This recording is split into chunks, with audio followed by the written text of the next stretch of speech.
3 MPO है क्या?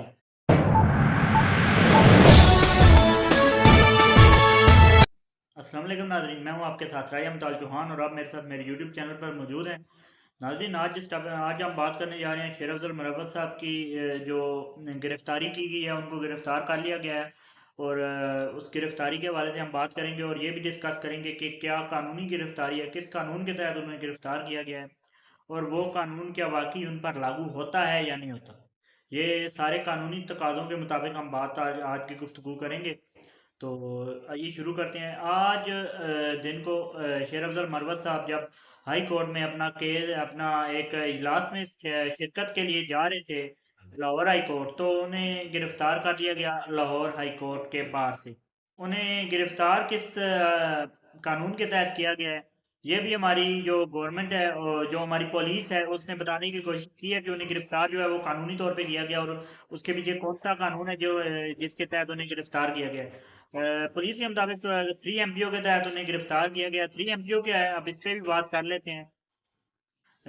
नाजरीन, 3 MPO पाकिस्तान के ताजीरात पाकिस्तान में दर्ज आर्टिकल 3 है, उसके तहत उन्हें गिरफ्तार किया गया।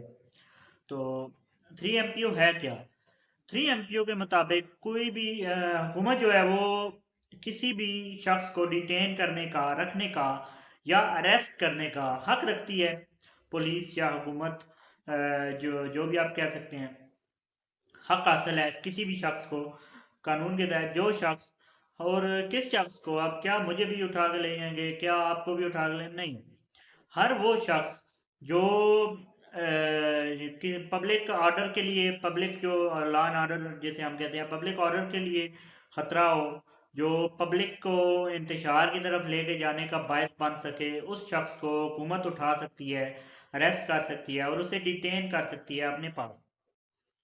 तो बकौल हुकूमत उन्होंने इसी कानून को इस्तेमाल करते हुए पुलिस के मुताबिक उन्होंने शेर अफजल मरवत साहब को गिरफ्तार किया है।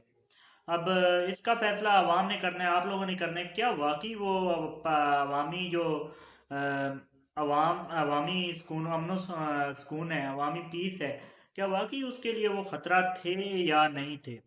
इसका फैसला आप लोग करेंगे। तो मुझे दीजिए इजाज़त।